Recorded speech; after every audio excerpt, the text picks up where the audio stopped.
নমস্কার, আজকে আবার চলে আসলাম শিখা ফুড অ্যান্ড ব্লগে। তো আজকে রান্না করব ডিম আচার তেল। তো চলুন দেখে নেওয়া যাক আমি কীভাবে ডিম আচার তেল রান্না করেছি।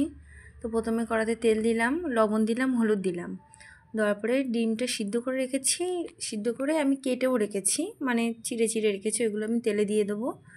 দেওয়ার পরে লাল লাল করে ভেজে নেব। তো আপনারা দেখুন কি সুন্দরভাবে লাল লাল করে ভাজা হয়ে যাবে। এবারে তুলে নেব। একদম সিম্পল রান্না, কিন্তু অসাধারণ খেতে লাগে। আপনারা একবার এভাবে বাড়িতে করে খেয়ে দেখবেন, খুব টেস্টি খাবার একটা, আলু না দিয়ে। তো তেজপাতা দিয়ে দিলাম। সবসময় আলু দিয়ে ঝোল ডিম তেল করে, তো এটা আচার দিয়ে করেছি, আমি মাঝে সাঝেই করি, খুব ভালো লাগে খেতে, সে কারণে এটা আপনাদের সাথে শেয়ার করলাম। তো তেজপাতা দিলাম, তারপরে পেঁয়াজ কুচি দিয়ে দিলাম, রসুন বাটা দিলাম, আদা বাটা দেবো, আদা বাটা দিয়ে দিলাম। একটু তেলটা একটু বেশি লাগে, কিন্তু খেতে মাসে একবার ঠিক আছে। জিরে গুঁড়ো দিয়ে দিলাম, ধনে গুঁড়ো দিলাম। এবার সেই আসল জিনিসটা চলে এসেছে, আচার। আচারটা দিয়ে দেবো।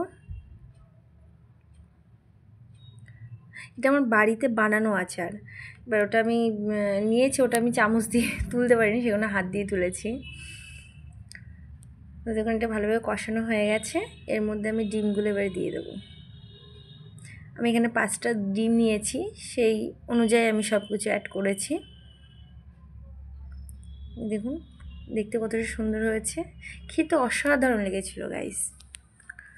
এবার একটু গরম মশলা দিয়ে দেবো এর মধ্যে, ছোট্ট একটা চামচের 1 চামচ মতো দিয়ে একটু ভালোভাবে একটু নেড়ে ছেড়ে, আমি নাড়তে খুব ভালোবাসি তরকারি, একটু জল ঢেলে দিলাম। এই জলটা পুরো টেনে আসবে। এই যে হয়ে গেছে, তেলটা পুরো আলাদা হয়ে গেছে, দেখতে কতটা সুন্দর হয়েছে গাইস। দেখুন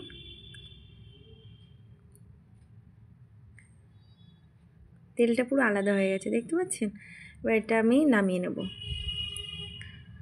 নামিয়ে নিলাম। খেতে অসাধারণ হয়েছিল গাইস। ভালো লাগলে সাবস্ক্রাইব করে রাখবেন, পাশে থাকবেন।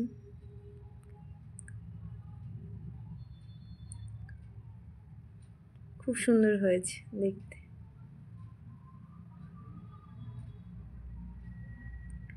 দেখছেন। টাটা।